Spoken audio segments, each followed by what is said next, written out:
Hi hello வணக்கம்.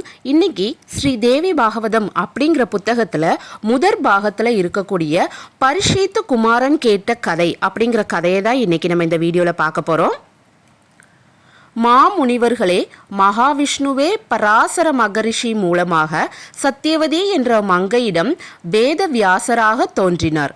அந்த வேத வியாசர்தான் ஒன்றாக இருந்த வேதத்தை 4 பாகங்களாக பிரித்து 4 சீடர்கள் மூலமாக உலகில் பரவச் செய்தார்.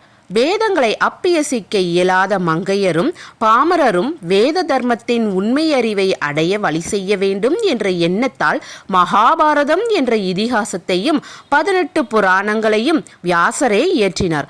அவர் என்னை ஒரு முக்கிய சீடனாக ஏற்றுக்கொண்டு எனக்கு அவற்றை அத்தியனம் செய்வித்தார். முதலாக ஸ்ரீ தேவி பாகவதத்தை சிரவணம் செய்தவன் பரிஷீத்து மாமன்னனின் மகனான ஜனமே ஜெய மன்னனுமாகும். ஜனமேஜயனின் தந்தை பரிஷீத்து மன்னனுக்கு பாம்பு தீண்டி மரணம் சம்பவிக்கும் என்ற பிராமண சாபம் ஏற்பட்டிருந்தது. அதன்படி பரிஷீத்து மன்னன் மாண்டுவிடவே அத்தகைய துர்மரணத்தின் தீவினையிலிருந்து தன் தந்தை ஆத்மா சாந்தி காண வேண்டும் என்று ஜனமேஜயன் விரும்பினான். எனவே அவன் வியாசரை வேண்டி அவர் மூலம் தேவி பாகவத புராணத்தை சிரவணம் செய்தான். அந்த புண்ணிய சிறப்பினால் அவனது தந்தை மகாசக்தி தேவியின் சாயுஜ்ய பதவியை அடைந்தான். ஜனமேஜயனுக்கு தேவி பாகவதத்தை 9 நாட்கள் வரை வியாசர் தொடர்ந்து கூறினார்.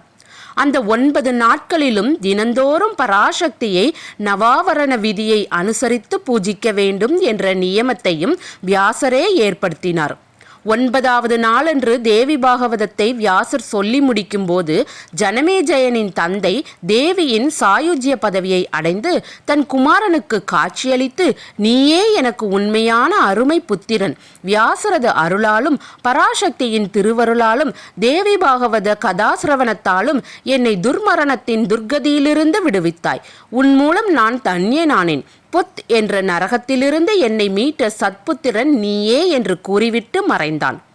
ஜனமேஜயனும் வியாசரை போற்றினான். எனவே இந்த தேவி பாகவதம் மிகவும் மேன்மையானது. இந்த புராணத்தை சொல்லியும் கேட்டும் வரும் மக்களுக்கு அறம், பொறும், இன்பம், வீடு என்ற 4 பேர்களும் சித்திக்கும். குடும்பத்தில் ஒரு நாள் அல்லது அரை நாள் அல்லது ஒரு கண நேரமாவது ஸ்ரீ தேவி பாகவதம் என்ற இந்த கதை அமுதை தானாக படித்தோ பிறரை கொண்டு படிக்க செய்து கேட்டோ வந்தாலும் அந்த குடும்பத்தில் துயர துன்பங்களின் தொல்லை இராது. அதர்மத்துக்கும் அற்ப ஆசைகளுக்கும் இடமாக உள்ள இந்த கலியுகத்தில் அற்பாயிலோடு கூடிய மக்களுக்கு பெரும் பெரும் தர்மங்களை செய்ய நேரம் கிடைப்பதில்லை.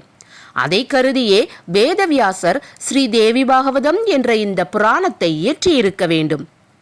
ஏதாவது பயனை கருதி இப்பாகவதத்தை பாராயணம் செய்வதற்கு வியாசர் சில மாதங்களை குறிப்பிட்டிருக்கிறார்.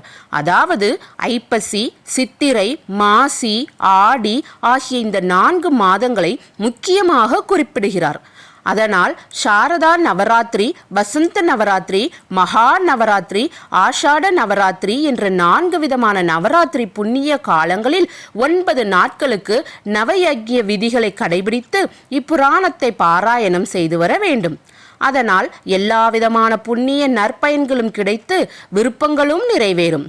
பாவிகளும் கயவர்களும் கூட தூய்மையடைந்து நன்மை பெறலாம். தீர்த்த யாத்திரைகள், அரும்பெரும் தவங்கள், விரத அனுஷ்டானங்கள், மகாமந்திர ஜப சித்திகள் முதலானவற்றாலும் அடைய முடியாத பலன்களை கூட இந்த ஸ்ரீ தேவி பாகவத கதாசிரவணத்தால் அடையலாம். எனவே ஸ்ரீ தேவி பாகவதம் புராணங்களிலேயே மிகவும் சிறப்புடையது.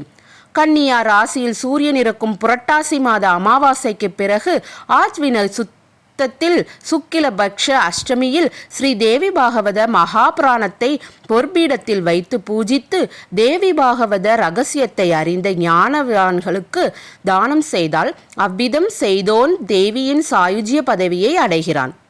குணமாகாத கொடிய வியாதிகளும் அபசகுணங்களால் ஏற்படும் ஆபத்துகளும் துன்ப துயர துக்கங்களும் பலவிதமான பயன்களும் தேவி பாகவதத்தை கேட்டாலே பறந்தோடிவிடும்.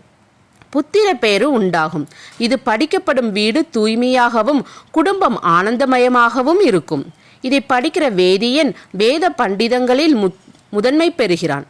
தத்துவ ஞானி மேலும் உண்மையான தத்துவ ஞானி ஆகிறான். வீர தர்மமுள்ள அரசினன் பலமும் திறமையும் நிம்மதியும் பெறுகிறான். வணிகன் அதிக செல்வம் அடைகிறான். மற்ற தொழிலாளிகள் உயர்வடைகிறார்கள். அடிக்கடி கர்ப்ப சிதைவாகும் பெண்களுக்கும் புத்திரப்பேறு உண்டாகும். யதுகுலத்தில் பிறந்த வசுதேவர் பிரசேனஜித்தத்தை தேடிச் சென்ற தன் மகனான ஸ்ரீகிருஷ்ணன் வெகுகாலம் வரையிலும் திரும்பி வராத கவலையால் தேவி பாகவத நவாக்ஞத்தை அனுஷ்டானம் செய்தார். உடனே திரும்பிய தன் மகன் கிருஷ்ணனை பார்த்து மகிழ்ந்தார். இவ்விதம் புராண கதைகளில் கூறப்படுவதால் தேவி பாகவதத்தை தினந்தோறும் சிரவணம் செய்தால் அறம், பொருள், இன்பம், வீடு முதலான 4ம் சித்திக்கும்.